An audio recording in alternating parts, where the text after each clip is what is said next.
So technical evangelism means different things to different people. So I'll explain what it means to me and has meant to me over the last 5 years or so.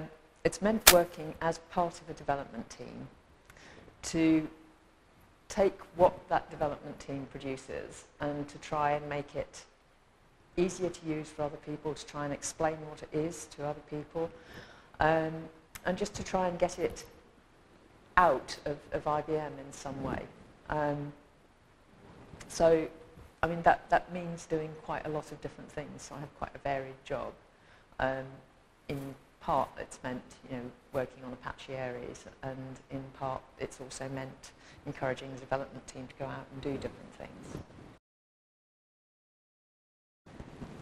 So, Apache Aries, in 2 sentences, is an open source project in which we develop implementations of things that are specified in the OSGi enterprise specification.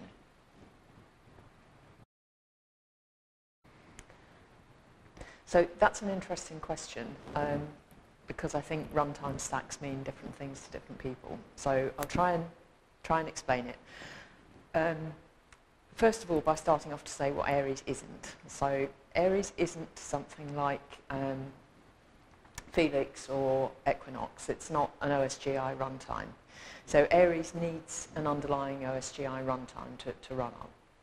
The other thing that it's not is an application server like Geronimo or IBM's WebSphere.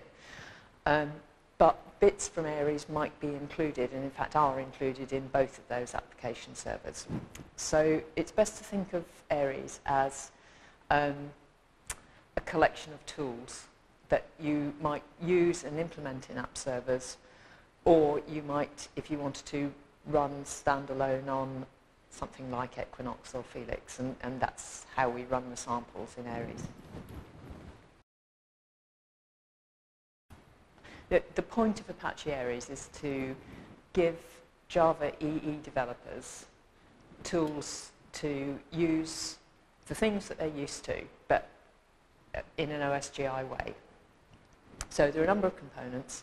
There are things that connect OSGi applications, or provide the ability for OSGi applications to use JPA or to use transactions or JNDI. So there are a selection of different tools, and you can think of them, if you like, as just a sort of blob of glue between an OSGi application and the Java EE thing that you're probably used to using. So that's the main part, but there are a couple of other things that are worth mentioning separately because they're not things that maybe Java EE developers will be used to. One of them's the blueprint container. That's a dependency injection container. So the concept is probably fairly familiar, but we've got a separate implementation of the blueprint standard in Aries. The other thing is the application component. Now, if people are used to ears and wars, OSGi has an equivalent application model, or in fact a couple. There isn't a standard for it yet. So the one that we've got in Aries, OSGi applications have a .eba suffix. The Virgo people have something slightly different, and all these things will ultimately converge when it's a standard. But the application stuff in Aries is quite interesting.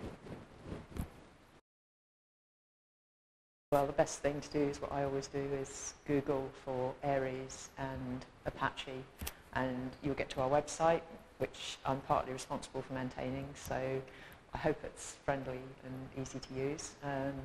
When you get to the website, you'll find the mailing lists for Apache, and subscribing to the Aries user mailing list is quite a good one to start with.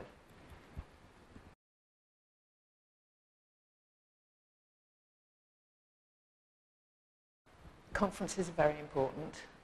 Last year, I think 11 out of a development team of about 15 covered 20 conferences and gave talks on OSGi, and that's talking to other developers about OSGi and how to use it, and that's pretty important.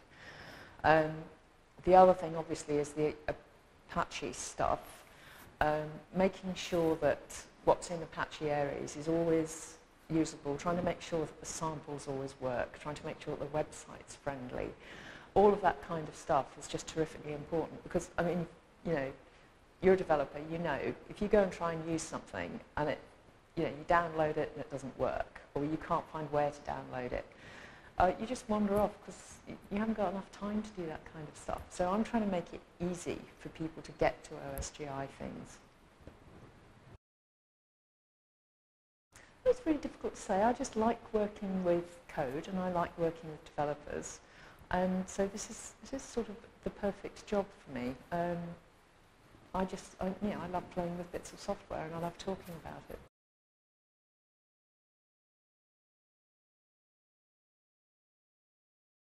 I can't imagine having any other job, so I really don't know. I have a suspicion that I would just still go on being involved in computing in some way.